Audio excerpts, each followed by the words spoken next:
everyone, so today I'm going to be talking about training for the marathon. Now, if you didn't know already, I am currently training for the London Marathon in April the 24th of this year. So I've been busy away, training away for that, doing lots and lots of running, and lots of you have recently been asking me for tips and advice on how I've been training. So I thought I would make this video just to give you a bit of an insight into what I've been doing. Now, I'll be totally honest, I never actually thought I'd run a marathon. I just thought it was a lot of stress on the body, just not very good for you, and I just kind of thought that the negatives outweighed the positives of it. But then because I've been an ambassador for Cancer Research UK, they asked me if I would run the marathon for them, and of course I said yes, because it's for such a good cause, and I'm so glad that I am doing this, because of course the positives outweigh the negatives. I mean, it's such a good cause. It's going to be helping so many people, hopefully, if I raise enough money, and the stress that it has on your body is hopefully going to be recoverable after some time. And I just think it's going to be such an amazing sense of achievement afterwards, after all of this hard work, training, and then you finally complete it. I'm just so excited for that feeling. So I will put the link down below if you wanted to sponsor me. That would be absolutely amazing if you could just give anything, and thank you so much if you already have sponsored me. It really means a lot, because all of this money is going to such a good cause. So that's the reason why I'm running the marathon, and I probably started training in around December, which I think was quite early, but because I was going on runs anyway before I even decided to run the marathon, it was quite easy for me to just gradually start increasing those runs by distance. So yeah, probably around December I was running up to about 12 kilometers, and at the time I was like, wow, I'm running 12 kilometers. But now I'm up to about 22, but we'll move on to that in a minute. So first of all, I wanted to talk about nutrition, just the kind of food that I'm eating before, during and after a run, just to fuel me and keep me going for longer. So I wake up relatively early and I eat about an hour before I go on a run. This just means that you don't feel really heavy when you're running, you don't feel like you're sluggish and weighed down, and you can feel all the food just sitting in your stomach. So an hour I have found works really well for me, but I know for other people you can run immediately after eating, or you need to wait at least 2 hours or something. It just totally depends on you. But for me, an hour is perfect, and my go-to breakfast is porridge. I just find that the oats give me so much energy, and oats are just really, really good for you. It's a really filling breakfast. This is because oats are slow releasing, so you don't get some crazy spike when you have them like you would, say, when you have a chocolate bar or something really processed and sugary. They're really, really gradual, so I find that really good, and I don't have them totally on their own, because I know some people find porridge really boring. I always add some kind of superfood to flavour it, and also just add those antioxidants, which is obviously always good. And at the moment I absolutely love the Aduna Baobab powder. Now, I've got the really, really big sachet, but I wanted to show this little 1 serving sachet because it came in the March sourced box, which, if you didn't know, this is mine and Marcus's and my friend Max's business that we have, and it's all healthy snacks, monthly subscription box, and in the March box you got this. So if you got the source box and you have this powder and you don't know what to do with it, I found that it just works really, really well stirred into some porridge in the morning, or equally into a smoothie. But baobab is one of those superfoods that is relatively untouched, and which is surprising considering how amazing superfoods have been and got all the good press recently in the last couple of years. And it's really high in vitamin C, which is obviously good for your skin, good for energy, and it's also really high in fibre as well. So I just find that that breakfast is perfect for me before a run. Now, I'm also going to touch on briefly nutrition during a run. Now, I don't take a water bottle with me purely because I don't like the hassle of having to hold a bottle. I like to feel as free and light as possible, so I don't drink while I'm on a run, even if that's like a 2.5 hour run. I just don't even feel thirsty. But one thing that I have been told is that when you start doing much longer runs, and especially the actual marathon itself, you need something in between to just keep you going and keep those energy levels high. So I have been recommended these energy gels. Now, at first I just thought they sounded hideous. That's so not the kind of thing that I would have. I'm all about natural, wholesome, healthy foods, and then I'm being told to have some like gel in a little package like this.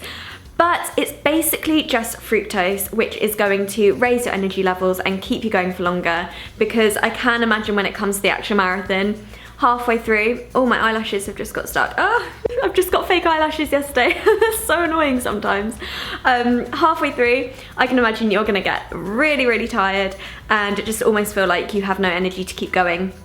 So I went and grabbed these three, and this one is raspberry ripple, apple crumble, and strawberry yogurt. Even though it says strawberry yogurt, I've checked, they're all dairy free. They're not the healthiest, I'm not going to lie, they're basically sugar, but that's what's going to give me the energy boost, I guess. And I can't explain how they make me feel, I'm afraid, because I haven't tried these yet. I haven't felt the need to have any energy gels during my runs at the moment, but I'm definitely going to stock up on these before the marathon, just so that I've got them there if I feel like I need that boost. Then when I get back from my run, I'm normally not too hungry, so I don't have a proper meal. I think the big bowl of porridge before the run just still keeps me going. But I do have a protein shake. Now, because I'm on a plant-based diet, I don't have whey protein, so I get the Sun Warrior Blend Raw Vegan Protein in the flavour vanilla. This tastes really good. It basically tastes like a vanilla milkshake, so I could have this just anyway, let alone the benefits that it brings. So it's really high in protein. I wonder how much per serving. You get 16 grams of protein, and it's basically raw pea protein and hemp protein and a few other plant proteins. So I would really recommend this if you are on a plant-based diet looking for a good protein shake, or even if you just wanted something a bit healthier, because I don't know how good the whey protein shakes are. I'm not sure though. So moving on to what I do when I'm on the run, I used to go out with no music or anything and just run on my own, and I loved that. But then as the distances started to increase and the frequency of the run started to increase, I got a bit bored, so I started listening to music, but then that got a little bit boring as well. So recently I've really got into listening to audiobooks, and I've been using Audible, and they're offering a 30-day free trial at the moment with a free audiobook. There's 180,000 audiobooks and spoken word audio products to choose from, which is just amazing. And I just find that it keeps me entertained, so you kind of forget that you're on a run, and I just go for longer. And the book that I've been listening to at the moment is A Mindful Guide for the Frazzled, which is basically about people that are really stressed and how to calm you down, and it's by Ruby Wax, and it's quite funny, it's quite witty, it's light-hearted, and it's really interesting. So actually last week when I was listening to that, I got back home from a run. The audiobook, it was still playing, and it was really interesting, so I ended up going and running just a bit more, just so that I could listen to it a bit longer. So I would definitely advise that if you're running. It just makes it a bit different and a bit more exciting, because I know runs can get really boring.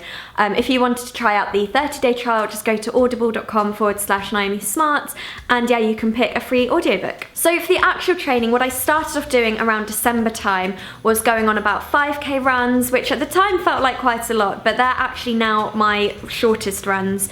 So I gradually increased this up to like 10, then 12, and then by January I was going up to about 15 kilometers, I think. Yeah, I should say this is kilometers, not miles, by the way. And it's all about increasing that distance gradually, so do not rush into suddenly doing like a 20-kilometer run when you've only done a 10 before. So at the moment what I'm doing is one really long run a week of about 20 to 25 kilometers, then a slightly shorter one of about 15 kilometers, and then one or two 5 to 10 kilometer runs. And it's really important to get those shorter runs in. Now I am going to be talking about the actual training, but first of all I want to talk about stretching, because this is so important. So I stretch before a run and after, but both of those stretches are different. So before a run I do dynamic stretches, which is where you're stretching but moving at the same time. So I do walking lunges, and this just warms me up. It warms up my legs most importantly, just wakes them up, especially in the morning, and just gets that stretch in, but really gently. I then also do leg swings, which is literally just where you swing your legs backwards and forwards. Also you can do sideways, and this again just wakes you up, gets all the blood running to your legs, and it's just going to really set you up for your run, because you do not want to be running long distance without stretching at all beforehand. And the reason I do dynamic stretches rather than static is because if you go straight in with static stretches, which is where you're just still like touching your toes, it's going to just put a bit too much stress on those muscles, because they've been lying in bed for so long, and then they're suddenly being stretched and pulled like this. It could cause more damage than good. So yeah, try to do dynamic stretches before a run. Then when I come back from my run, you have to stretch, more so even than the stretches before. This is so important. So first of all, I would do a hamstring stretch, which is where you just keep your legs straight and touch your toes and just really feel that stretch. It can really hurt at first, but it's almost a good pain. And then I do quad stretches, which is obviously just the front of your legs, which is so important as well. Then I go into a side lunge and I just hold this, and this stretches the inside of your legs, which again is really important. And then another one, which is probably the most important one, is a calf stretch. Now, the best way that I found to do this is to step onto the end of a step, so your toes are right on the edge, and then lower your heels and then go onto your tiptoes. So your feet are just basically going up, down, and this really gets a good stretch in your calves. It's also really important to strength train. So on top of the runs, I do go to the gym, and leg training is obviously so important because that's the main part of your body that you're using to go on a run. I've been doing squats with kettlebells or just some kind of weights. Also lunges with weights tend to be dumbbells, and then also deadlifts I've found have been really helpful, and I do them with barbells. That's 3 different types of weights there. It's also really important to build up the strength in your core. Now, I was really surprised about this for running. I just always thought you would be training your legs. But actually it's so important to keep your core strong, because that's going to keep your posture right, and in turn you're going to reduce the risk of injury again. And the 3 best exercises for the core that I find work well for me are toe touches, which is literally where you have your legs straight upright at a 90-degree angle and you just crunch up and touch your toes. Then of course the plank, going old school, but it honestly works wonders for the core. So I hold the plank for about 60 seconds and repeat it 3 or 4 times. Then probably my favorite ab exercise is bent leg lifts with a crunch. Now this is basically, I'm going to try and describe this is going to be hard. You'll be seeing what I'm talking about right now, but it's where you have your legs bent and you lift your legs and at the same time crunch up. This is an absolute killer. I do probably 15 of them and then repeat it 3 or 4 times. Honestly, you are going to feel this the next day, but it's so good. I also do lower impact cardio training when I'm in the gym, so cross trainer and cycling, they're really good. And I do interval training, so I tend to do sprints for about 30 seconds, then rest for 15, and just keep going for about 10 minutes, and that again is an absolute killer. Now on to recovery. Now I've already mentioned how important the stretching is, so that's going to be the main part of your recovery, so definitely don't skip that. They do say that you should get a sports massage once a week when you're training for a marathon. Now I just don't think that's feasible. It's so expensive to go once a week, also takes up a lot of time if you're busy. If you can afford it and you have the time to go, then by all means that's going to be amazing for you. However, if a sports massage isn't feasible, I would highly recommend getting a foam roller.